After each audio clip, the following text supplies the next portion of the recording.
आम्ही तात्याशनी वाघासारखं बघतोय. तात्याशनी वाघासारखं आम्ही बघतोय. आणि सुयेशच्या हे व्यक्तिमत्व तरुण पिढीसाठी प्रेरणादायक आहे. जनमानसात जाऊन विकास आम्ही करून त्याचा देणार आहे. मग चाचा आणि उदय चव्हाण हे भरघोस मतांनी निवडून येतील एवढी मी ग्वाही देतो. निसर्गचा पराभव जरी झाला असला तर यावेळेला त्यांचा 100% विजय होणार. विकास कामाच्या जोरावर मतदान 100% घेणार.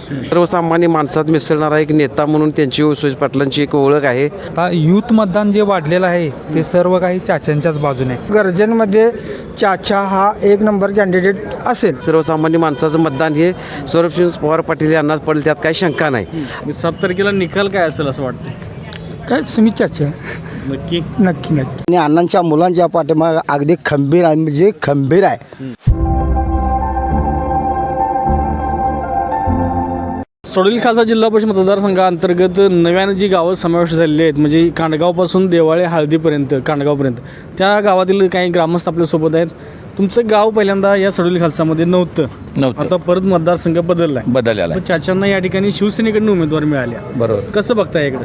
आम्ही तात्याशनी वाघासारखं बघतोय. तात्याशनी वाघासारखं आम्ही बघतोय. आणि तात्यांचं आणि आमचं बरेच दिवसापासून त्यांचं आमच्या घरोब्याचं संबंध आहेत पहिल्यापासून. त्यांच्या घराचं आणि आमच्या घराचं पहिल्यापासून घरोब्याचा संबंध आहेत. आणि चाचा उमेदवार आहेत. आणि म्हणजे आमचा पुतण्या पण उदय चव्हाण पण पहिल्यांदाच नवीन मतदारसंघात नवीन उभा राहिलेला आहे पंचायत समितीसाठी. चाचा जिल्हा परिषदेसाठी आहेत.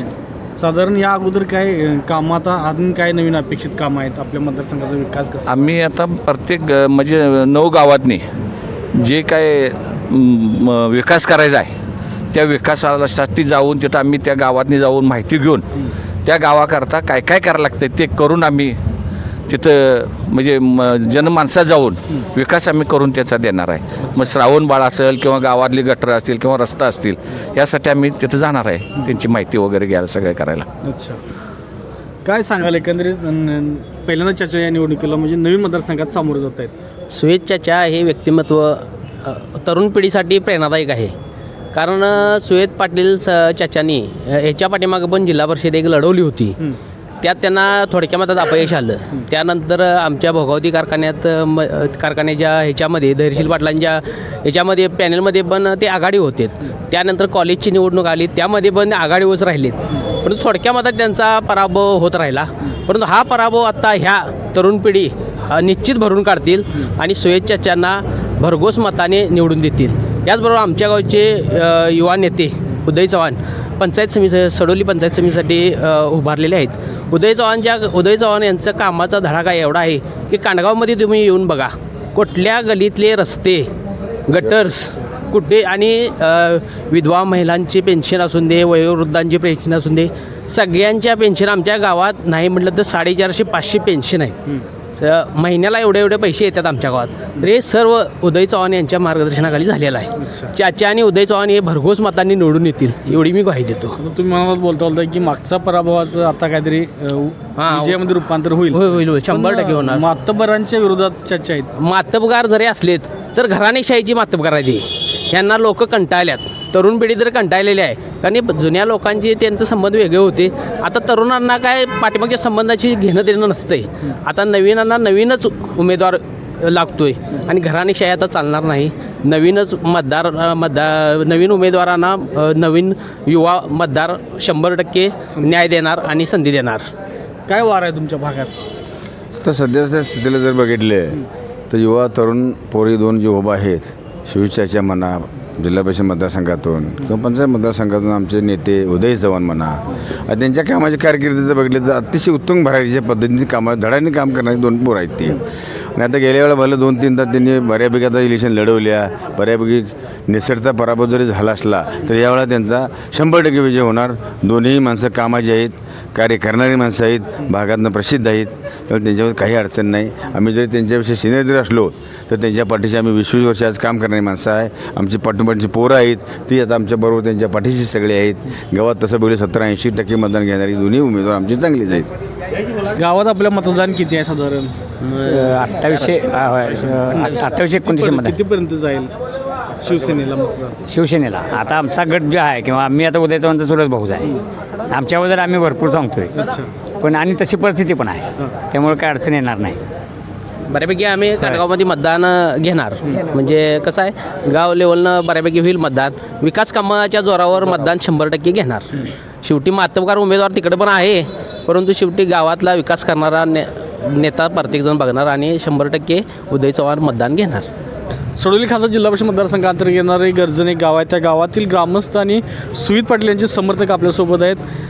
काय तुमच्या गावात परिस्थिती आहे? आमच्या गावात अशी परिस्थिती आहे की सुवेद आणि सुवेद पाटील ही परिस्थिती आहे आणि आम्ही त्यांना 101% म्हणजे आमचे सगळं पूर्ण गाव त्यांच्या पाठीशी आहे आणि त्यांना आम्ही सहकार्य करतो. काय वाटतं तुम्हाला सुविचारांच्या उमेदवारीबद्दल? उमेदवारी ही अतिशय तरुण माणसाला मिळालेली एक चांगली उमेदवार आहे आणि नेतृत्व त्यांचं सर्वसामान्य माणसात मिसळणारा एक नेता म्हणून त्यांची सुरेश पाटलांची एक ओळख आहे आणि भविष्याच्या दृष्टीनं तरुण तडफदार उमेदवार आमच्या मतदारसंघाला एक लाभलेला आहे आणि जास्तीत जास्त मतान त्यांना निवडून द्यायचं काम आम्ही करू. गावात काय परिस्थिती आहे? गावात म्हणजे सपोर्ट जास्त राहील, कुठल्या पक्षाचं वातावरण आहे काय? आता यूथ मतदान जे वाढलेलं आहे ते सर्व काही चाच्यांच्याच बाजूने, त्यामुळं सांगायची काही गरज पडणार नाही आपल्याला की गावचा कल काय आहे तो. मागच्या वेळीपेक्षा चाच्यांचं कार्य हे असं 10 वर्ष चालूच राहिलेलं आहे, त्यामुळं चाचा हे हायेस्टच राहतील आमच्या गावामध्ये. मागच्या निवडणुकीला पण चर्चा होती, परंतु अपयश आलं. त्यावेळीची काय परिस्थिती आहे? ह्यावेळची परिस्थिती म्हणजे मागच्या वेळी चाचा म्हणजे आपलं भाजपमधून लढले होते आणि आता ते विद्यमान आमदार किंवा करवीरचे लाडके आमदार चंद्रदीप नरके यांच्यासोबत लढत आहेत. त्यामुळे गर्जनमध्ये अतिशय मोठ्या प्रमाणात बदल घडलेला यावेळी दिसेल. कसं आहे सपोर्ट आहे गावानं? गावातनं पूर्ण सपोर्ट म्हणजे म्हणजे यूथ वर्ग. आता माझे मित्र उमेश चव्हाण म्हणले तसे यूथ प्लस बापूंचं सारखी माणसं चाच्यांच्या सोबत नवीन जोडली गेलेली आहेत चंद्रदीप साहेबांच्या माध्यमातून. त्यामुळं गर्जनमध्ये चाचा हा 1 नंबर कॅन्डिडेट असेल असं मला वैयक्तिक वाटते. साधारण गावचं सांगितलं, साधारण भागातली हवा काय आहे? आता गावच्या गल्लीवरून दिल्लीची आपण हे करू शकतोय, भातावरून शेतावरून भाताची परीक्षा घेऊ शकतोय. त्याच पद्धतीने आपल्या भागातसुद्धा चाच्यांना साहेबांच्या माध्यमातून चांगला सपोर्ट आहे. त्यामुळं काय आता सांगायची गरज पडणार नाही आमच्यासारख्या सर्वसामान्य माणसांना की बाबा कोण काय करेल ते. हा असं आहे. साधारण जर बघितलं तर छोट्या छोट्या गावावर सुद्धा निकाल अवलंबून आहे निवडणुकीचा.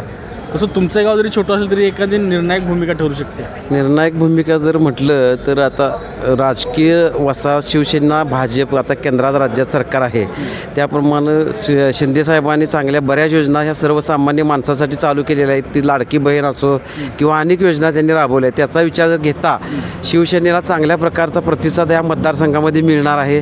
सर्वसामान्य माणसाचं मतदार कोणी जरी म्हटलं तरी बाबा धनुष्यबाण हे चिन्ह कुणाला सांगायची काही गरज नाही. सर्वसामान्य माणसाचं मतदान हे सौरभसिंह पवार पाटील यांनाच पडेल, त्यात काही शंका नाही. जास्तीत जास्त मतानं सौरभसिंह पवार पाटील हे या मतदारसंघ ह्याच्यातनं निवडून येतील अशी मला खात्री आहे.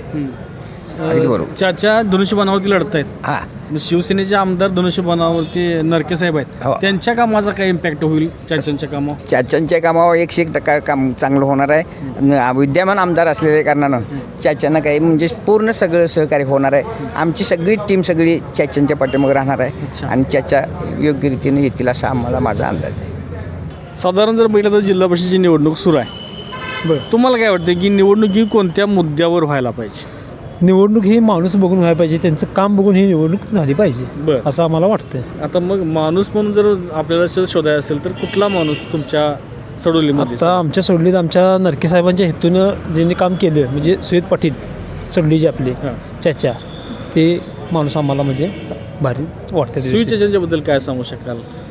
त्यांची तळमळ आणि कामाची जे नियोजन आहे म्हणजे नरके साहेबांपर्यंत जाऊन त्यांची कामं कसं आणणे काय म्हणजे त्यांचा आम्हाला पुढं भविष्यात उपयोग होऊ शकतो व्यवस्थित, म्हणून त्यासाठी आम्हाला हे वाटतं असं. अच्छा, आता साधारण जर बघितलं आम्ही सुविचारांचे जे समर्थक आहेत जे त्यांना सपोर्ट करतात त्यांच्याशी आपण बोलतोय, त्यांच्याकडून आपण त्यांची भावना जाणून घेतोय, कारण त्यांना माहिती पाहिजे की बाबा सुविचार कसा आहे आणि तेच तर इतरांना समजेल.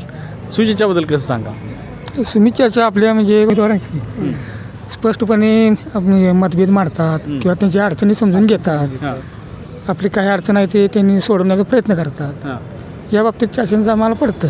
अच्छा, आणि त्यांच्याकडून काय कामाची काय अपेक्षा काय कामाची अपेक्षा जरी सांगितली तर ते आमचे कामं समजून घेऊन ते काय असेल ते वाटचालीनुसार त्यांच्या करून घेऊन आमचे कामं पूर्ण करतात. अच्छा, तर तुमचं जैताळचं जर बघितलं आपण विषय, जैताळमध्ये काय नरके साहेबांच्यातनं काय कामं झाल्यात काय? झाल्यात की समाज मंदिर झालं आहे, वॉलची करंट रिपेरी झाली आहे, रोड झाला आहे, असं केलं आहे साहेबांनी. मला त्याचा परिणाम त्याचा फायदा सुविचारांना होईल असं वाटतं? होणार की 100% होणार बरं. चाच्याशनी. साधारण तुमच्या गावचं मतदान धरलं तर किती मतदान तुमच्या गावात? आमच्या गावात 800 असेल मतदान. आता जर बघितलं तर चढा बाजूला कोण असणार काय? आता काय 3 उमेदवार असल्यामुळं आम्ही जरा मानणारी चाच्यालाच माणसं आहे जास्त. असं. एकंदरीत अपेक्षा काय आहेत, म्हणजे मतदारांच्या अपेक्षा बाबा सुविचार निवडून आले तर काय करायला पाहिजे तुमच्या भागात अजून गावात? मी काय असेल ते गावाची आमच्या गावावरती राहिलेली कामं म्हणा किंवा काय म्हणजे सुविधा कुठल्या काय असतील त्या सगळ्या म्हणजे त्यांच्यावर लक्ष घालून चाच्याने जर हे केलं तर लक्ष देऊन ती कामं पूर्ण करावीत. मग करतील असं वाटतंय? 100% वाटतंय, काय विषय नाही. आता त्यांचे इलेक्शनचा फेवर कसा आहे तुमच्या भागात साधारण काय?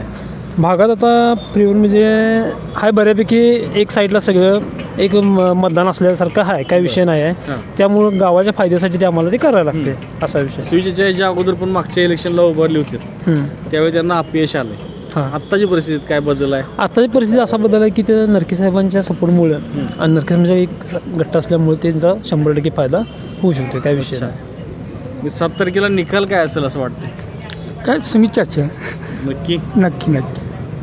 एकंदरीत आपण समर्थकांच्या भावना जाणून घेतोय, समर्थकांशी बोलतोय. ह्याच्यामागचं कारण म्हणजे ज्यावेळी समर्थकांना तो माणूस आपला उमेदवार काय आहे, त्यांचं काम काय आहे, ते काय करू शकतं हे माहिती असेल त्याचवेळी ते इतरांना सांगू शकतात आणि ती इतरांना देखील समजेल. अशाच नवीन अपडेट्स आणि आपल्या भागातील बातम्यांसाठी या चॅनलला लाईक करा, शेअर करा आणि सबस्क्राईब करा.